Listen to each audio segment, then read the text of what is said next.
boa noite. Boa noite. Equipe de Marina Silva se reúne para decidir apoio no segundo turno. Anúncio será na quinta-feira. Dilma e Aécio articulam ações para atrair os votos do PSB. OMS diz que novos casos de ebola na Europa são inevitáveis. 3 pacientes são internados com suspeita na Espanha. Em São Paulo, moradores recebem carnês dobrados de IPTU e suspeitam ser fruto da máfia do ISS. E o Ministério Público quer impedir a Sabesp de usar a segunda cota do volume morto do Cantareira.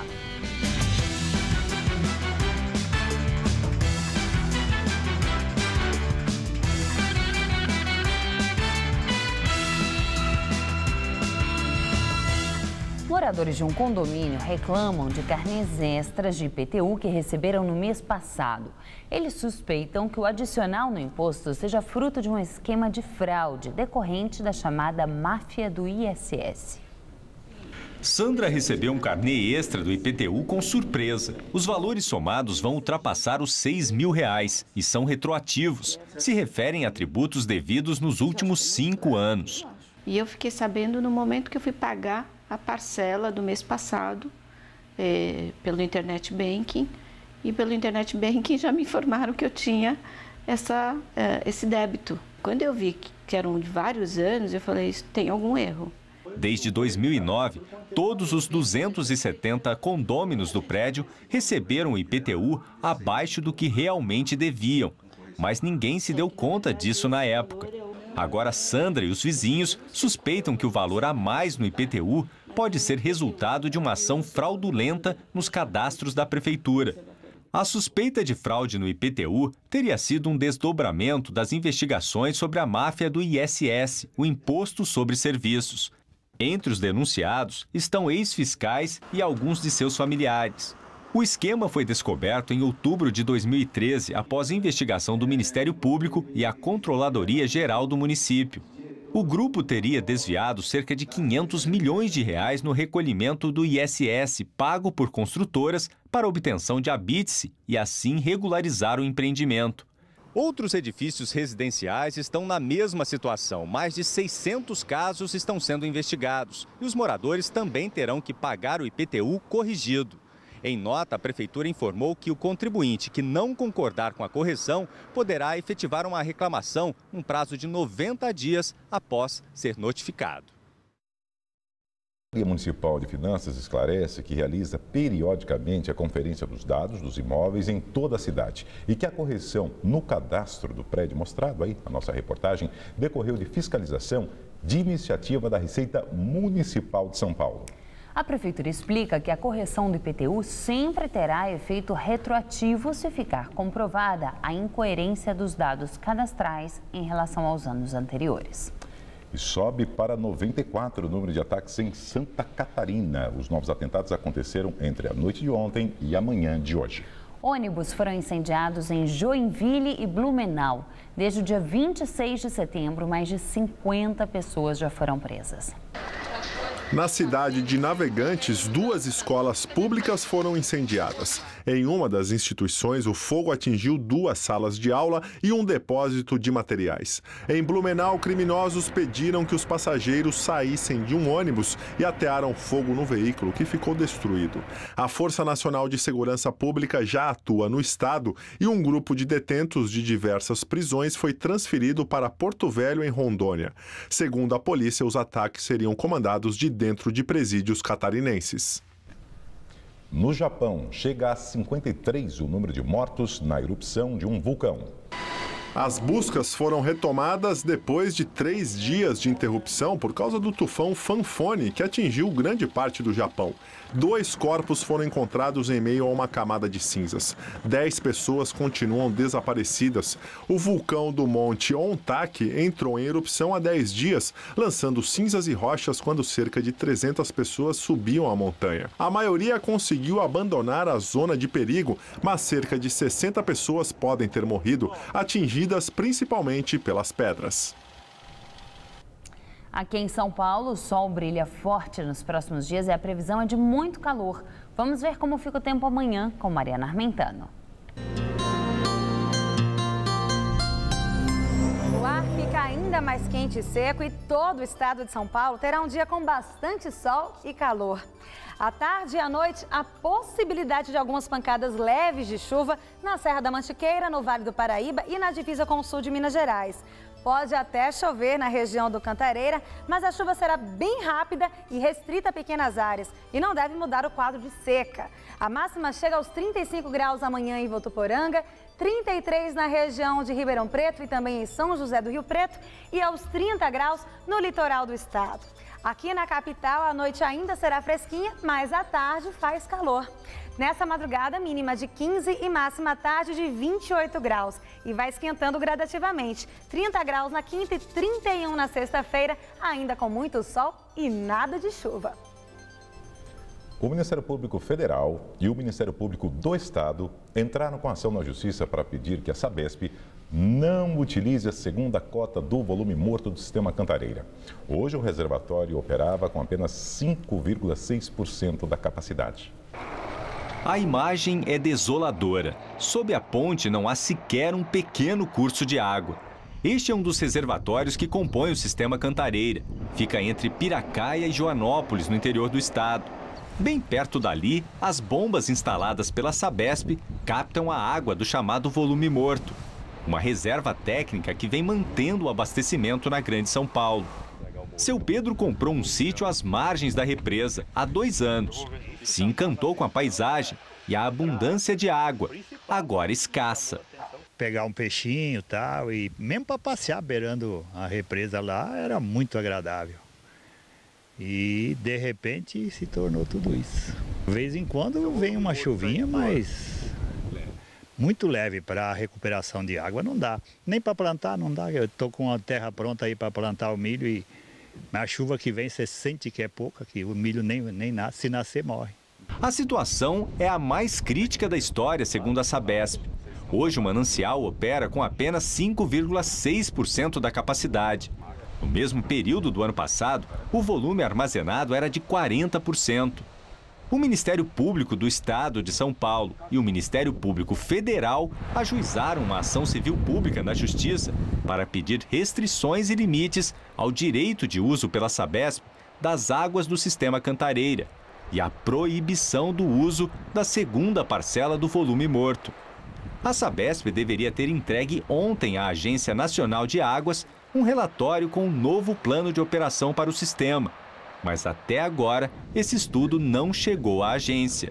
A Sabesp não divulgou uma data para o início da captação desta segunda cota da reserva técnica, mas informou que ela só será feita se houver necessidade.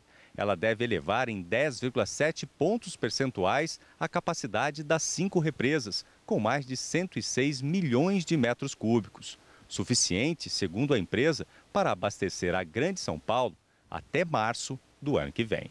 De acordo com a Sabesp, o cronograma de obras para a reserva técnica do sistema Cantareira vem sendo cumprido e que, por enquanto, não há prazos legais para a entrega. Os relatórios que estão sendo produzidos serão apresentados conforme a necessidade do abastecimento. Em nota, a Secretaria de Saneamento de Recursos Hídricos criticou a ação que tenta barrar na Justiça o bombeamento de mais água para o Cantareira e que pede metas para a recuperação do manancial em 5 anos. A Secretaria não deu detalhes do que julga estar incorreto na ação. Apenas esclareceu que esse é um assunto técnico e que ele já vem sendo tratado com responsabilidade por todas as autoridades envolvidas. Depois da primeira confirmação do contágio pelo vírus Ebola fora da África, a Organização Mundial da Saúde afirmou hoje que a aparição de mais casos na Europa é inevitável, mas que o continente está preparado para controlar a doença. Na Espanha, além da enfermeira que foi diagnosticada ontem, outras 3 pessoas foram hospitalizadas com sintomas da doença. Os 3 pacientes estão sendo monitorados sob a suspeita de terem contraído o vírus um dia depois de os médicos terem informado que uma enfermeira está internada com a doença. Entre os internados estão o marido dela, um viajante proveniente de um dos países afetados e outro funcionário do setor da saúde. Cerca de 50 pessoas que tiveram contato com a funcionária infectada estão sendo monitoradas. O cachorro da família terá de ser sacrificado para evitar uma possível disseminação do vírus. A enfermeira fazia parte da equipe que tratou de um padre espanhol que morreu de ebola no mês passado em Madrid. O caso na Espanha acontece ao mesmo tempo em que a organização Médicos Sem Fronteiras informou que um de seus colaboradores noruegueses contraiu o vírus em Serra Leoa e foi repatriado para tratamento. Com a aprovação do novo plano diretor em junho, a cidade de São Paulo voltou a ter zonas rurais. E a nova classificação dessas regiões pode beneficiar pequenos produtores que enfrentam dificuldades de se manter em meio ao crescimento desordenado da capital. Pé de pêssego, chuchu, tomate. Em plena cidade de São Paulo, é como agricultor que seu Jorge mantém o sustento da família há 25 anos. Aposentado como produtor químico, ele mesmo planta, colhe e vende o que cultiva na propriedade de 15 mil metros quadrados. Aqui era uma área só de capinzal aí, que não dava nada, não produzia nada. Nós estamos transformando ela numa área produtiva. Olha aqui, ó. Desde julho, com a aprovação do Plano Diretor Municipal de São Paulo, esta terra voltou a ser considerada como propriedade rural. A atividade agrícola desenvolvida por seu Jorge é o que caracteriza o terreno. De acordo com a Prefeitura, a Zona Sul é a que concentra o maior número de propriedades rurais. São 316 cadastradas, seguida pela Zona Leste, com 79 produtores. Por último, vem a Zona Norte, com 40. Não existem, até agora, cadastros nas demais regiões. Em 2002, a classificação como propriedade ou zona rural tinha deixado de existir em São Paulo. Agora, essas denominações voltaram e até mesmo os parques da capital paulista também são classificados como zonas rurais. Com o novo plano diretor aprovado, 30% da cidade de São Paulo é considerado como zona rural, que são áreas de preservação e recuperação ambiental. Aqui no extremo da Zona Leste, é nítido identificar o motivo pela dificuldade de manter essas áreas verdes aqui na capital. Neste riacho, em Cidade Tiradentes, funcionava um pesqueiro, mas o avanço de indústria e residências poluiu a água e apenas algumas espécies de rãs ainda sobrevivem. Em exercício há menos de 3 meses, o novo plano diretor da cidade visa diminuir os impostos dos pequenos agricultores para incentivar a preservação ambiental. Ter facilidade para ele acessar o crédito, ele ter um dinheiro para comprar um trator, uma muda. Isso a prefeitura vem trabalhando com muito afinco e também ter, além da produção dele, um lugar que ele possa comercializar. E agora uma notícia para os ciclistas. Até o fim do ano que vem, 12 pontes da cidade devem receber ciclovias. Segundo a Prefeitura, 12 pontes localizadas sobre os rios Tietê e Pinheiros vão receber ciclovias até o fim de 2015. O projeto está avaliado em 6 milhões de reais. Os primeiros testes devem começar ainda este mês na Ponte da Casa Verde, na Zona Norte. O secretário municipal dos Transportes, Gilmar Tato, afirmou que em todas as pontes, a velocidade máxima para veículos será alterada para 50 km por hora. Uma parte das ciclovias ocupará o canteiro central, outra deverá ocupar as faixas da direita e outra as calçadas. A seguir, Marina Silva deve anunciar na quinta-feira quem apoiará o segundo turno. E uma reviravolta na polêmica das sacolinhas. Justiça determina de novo a proibição das sacolas plásticas nos supermercados. Até já! Em 2014, em São Paulo, o candidato do PSDB, Aécio Neves, diz que a proposta sobre o fim da reeleição não depende só dele. A questão foi colocada por Marina Silva como uma das condições para o apoio do partido dela no segundo turno. Aécio participou de reuniões internas e gravações para o horário eleitoral. Visitou uma obra e realizou um mini comício com os trabalhadores da construção civil.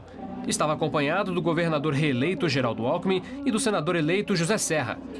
Aécio comentou a possibilidade de Marina Silva apoiá-lo. Ela ficou em terceiro lugar no primeiro turno. Ainda não informou sua opção, mas há sinais de que poderá apoiar Aécio. No entanto, Marina quer que o tucano inclua em seu programa de governo causas defendidas por ela nas áreas de educação e meio ambiente. A ideia da ex-ministra é definir o apoio a Aécio Neves a partir de itens convergentes nas campanhas dos dois, como a reforma tributária e o fim da reeleição, item defendido hoje por Aécio Neves. Aécio lembrou que a proposta não depende só dele, pois deve ser debatida no Congresso Nacional. O tucano disse que Dilma desmoralizou a reeleição. Com essa mistura sem limites entre o público, o privado e o partidário, como nós assistimos nessa eleição. Se eu já tinha algumas dúvidas sobre a possibilidade, as vantagens da reeleição, eu acho que a presidente Dilma acabou por desmoralizá-la. Aécio disse ainda que conversou hoje por telefone com Beto Albuquerque, que foi vice da chapa de Marina Silva, e que, na conversa, cumprimentou Marina pelo desempenho nas urnas. O tucano informou que deve aguardar com serenidade a decisão da candidata do PSB sobre o apoio no segundo turno. É sim o momento das convergências, é o momento das aproximações. Eu estou muito sereno, vou continuar defendendo aquilo em que acredito e vamos aguardar com muito respeito a movimentação dos outros candidatos. O presidente nacional do PT, Rui Falcão, disse que poderão ser feitas alterações no conjunto de propostas da presidente Dilma Rousseff, candidata à reeleição, para atrair o apoio de Marina Silva no segundo turno. Em Brasília, Dilma participou de um encontro com políticos aliados. A candidata se reuniu na tarde de hoje com senadores e governadores eleitos no primeiro turno e também com os que ainda vão disputar o segundo turno. O encontro aconteceu em um hotel na capital federal. Foram discutidas estratégias do Partido dos Trabalhadores e de seus aliados que devem ser adotadas a partir de agora. Os que ainda disputarão o segundo turno aproveitaram o encontro e gravaram depoimentos para um site da militância petista. E no começo da noite, Dilma informou que o ministro-chefe da Casa Civil, Aloysio Mercadante, se licenciou do cargo para se dedicar exclusivamente à campanha dela pela reeleição. Além dele, Gilberto Carvalho, da Secretaria-Geral, e Miguel Rosseto, do Desenvolvimento Agrário, também passam a reforçar diretamente o comitê de campanha petista. A ex-candidata do PSB, Marina Silva, deve anunciar na próxima quinta-feira qual dos dois candidatos apoiará no segundo turno. Neste momento, acontece a primeira reunião para discutir esse assunto. Integrantes da Rede Sustentabilidade, grupo político de Marina Silva, se reúnem nesta noite por teleconferência para traçar uma proposta indicativa sobre o apoio do grupo no segundo turno das eleições. Amanhã, o Diretório Nacional da Rede também se reúne, ao mesmo tempo que o PSB estará reunido para traçar as suas diretrizes para o segundo turno. Na quinta-feira, toda a coligação da candidatura de Marina Silva deve divulgar o posicionamento, que pode ser um único posicionamento ou distinto para cada grupo. A Marina se posicionou logo no encerramento do processo eleitoral, pronunciamento à nação, que normalmente os candidatos fazem, aqueles que pedem, aqueles que ganham, e diz que ela proporia à coligação uma postura ativa, protagonista no segundo turno, interpretando as urnas que revelaram um desejo de mudança e que querem uma nova agenda para o Brasil. Ou seja, nós discutiremos esse processo a partir dessas premissas. E a Executiva Nacional do PPS formalizou em Brasília apoio à candidatura de Aécio Neves. No primeiro turno, o PPS fez parte da coligação de Marina Silva. A direção do PPS espera que os demais partidos da coligação e a própria Marina sigam o mesmo caminho. E agora vamos ao comentário de política com José Neumann e Pinto. Ao votar, a ministra do Turismo, Marta Suplicy, disse que o PT precisa fazer uma reflexão. O governador da Bahia, Jacques Wagner, disse que o PT não está em crise, o que está em crise é o PT de São Paulo. Nenhum dos dois teve coragem de contar o que realmente está acontecendo. Não há crise no PT de São Paulo e realmente o PT precisa refletir sobre o verdadeiro motivo da crise, que é um homem só, que tem nome, tem apelido e tem sobrenome. Chama-se Luiz Inácio Lula da Silva. Ele desalojou Marta Suplicy, Eduardo Suplicy, Aloysio Mercadante, Eduardo Cardoso e tantos outros petistas ilustres da corrida para o governo do Estado de São Paulo, e impôs lá um poste que não conseguiu, Alexandre Padilha, não conseguiu sequer o número mínimo de votos do PT no Estado. O PT em São Paulo foi um desastre, a bancada diminuiu, o Suplicy perdeu depois de 24 anos no Senado, mas aí a gente não põe na conta do Lula. Na conta do Lula, nós podemos pôr a derrota de Dilma Rousseff em 5 dos 7 municípios do ABC. 4 para Aécio Neves, inclusive São Bernardo do Campo, cujo prefeito Luiz Marinho, além de queridinho do Lula, é o coordenador da campanha do PT no estado de São Paulo, o maior fracasso do Brasil. Mas o Lula andou atuando também fora. Atuou no Rio com Lindbergh, Farias, que teve 10% dos votos. Atuou no Paraná com Gleisi Hoffmann, que não ia entrar mesmo no segundo turno, porque o Beto Richa, do PSDB, ganhou, mas ficou em terceiro lugar. Olha, a atuação do Lula na campanha mostra que ele é o grande perdedor no primeiro turno, ainda que Dilma, a sua poste favorita, ganhe no segundo. Agora, o ganhador foi Fernando Henrique Cardoso. Ele saiu vencendo nisso aí, porque ele foi desprezado por Serra e Alckmin nas campanhas anteriores, nas 3 campanhas anteriores, os 3 perderam. O Aécio recobrou o Fernando Henrique, trouxe para a campanha e da atuação do Aécio, defendendo o legado do Fernando Henrique, na briga com Dilma no segundo turno, vai depender a sorte dele. Então, Lula perde e Fernando Henrique sai ganhando, seja qual for o resultado no segundo turno. Agora, podemos voltar a esses assuntos? Quinta-feira, estarei aqui direto ao assunto. Até lá. 7 vereadores de São Paulo, incluindo o presidente da Câmara e o líder da oposição, deixaram o cargo porque foram eleitos deputados. Com isso, a composição de forças da casa deve ser alterada. O PSD, partido do ex-prefeito Gilberto Kassab, perde 3 de seus 8 vereadores. Goulart foi eleito deputado federal, Marta Costa, deputada estadual, e Coronel Camilo, também deputado estadual. Outro representante da área policial, Coronel Telhada, do PSDB, vai para a Assembleia Legislativa. Trípoli, do PV, também conseguiu uma das vagas na nova Assembleia Legislativa do Estado. As eleições também devem alterar o equilíbrio das forças entre o governo e a oposição aqui na casa. O atual presidente da Câmara, o vereador do PT, José Américo, foi eleito deputado estadual. E o líder do PSDB, o vereador Floriano Pêsaro, vai assumir uma cadeira na Câmara Federal em Brasília no ano que vem. Os novos vereadores, os suplentes, são vereadores muito distritais. Então são vereadores que são muito dependentes do trabalho da prefeitura nas suas bases. A tendência dos suplentes é sempre, em geral, é sempre serem mais adesistas, né, mais governistas. Nós vamos lutar e lutar muito para que o PSDB continue tendo uma ação proativa, uma ação de responsabilidade, de ser oposição naquilo que é importante e de apoiar aquilo que é o interesse público. As eleições para o novo presidente da casa acontecem no dia 15 de dezembro. Eu acho que o desafio é, desenvolver, de debater e votar a lei de zoneamento, que concretiza o plano diretor, os planos diretores regionais, discutir outras hipóteses de operação urbana na cidade para promover o desenvolvimento econômico da cidade. No ano que vem, assumem 7 suplentes das coligações dos eleitos. Vadim Mutran, do PP, Jonas Camisa Nova, do DEM, Quito Formiga, do PR e 3 do PSDB, Adolfo Quintas, Aníbal de Freitas e Salomão Pereira.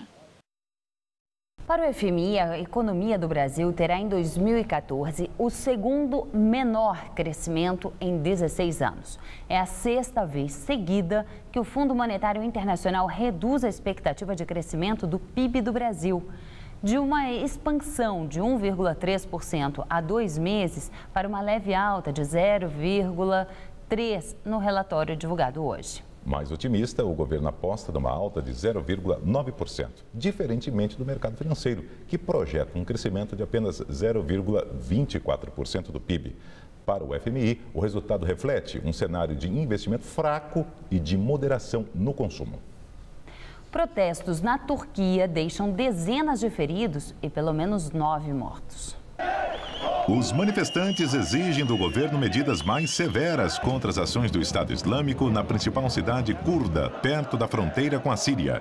A polícia tentou conter a multidão com jatos d'água e bombas de gás lacrimogêneo. Hoje, mais cedo, o presidente turco Tayyip Erdogan declarou que o grupo terrorista está prestes a controlar a cidade de Kobani e que os civis estariam sendo massacrados. Ataques aéreos da coalizão internacional, liderada pelos Estados Unidos, até agora não conseguiram impedir o avanço sobre a cidade. A Justiça de São Paulo voltou a proibir as sacolas plásticas dos supermercados. Ainda cabe recurso da decisão.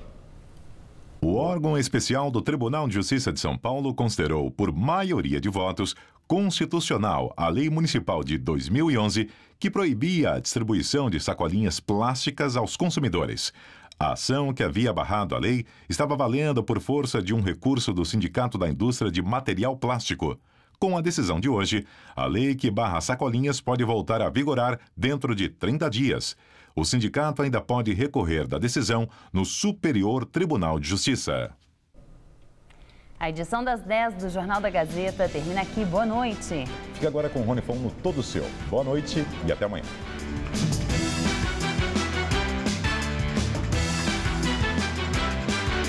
Receba informação de credibilidade no Jornal da Gazeta, de segunda a sábado, 7 da noite. Assista agora Todo Seu,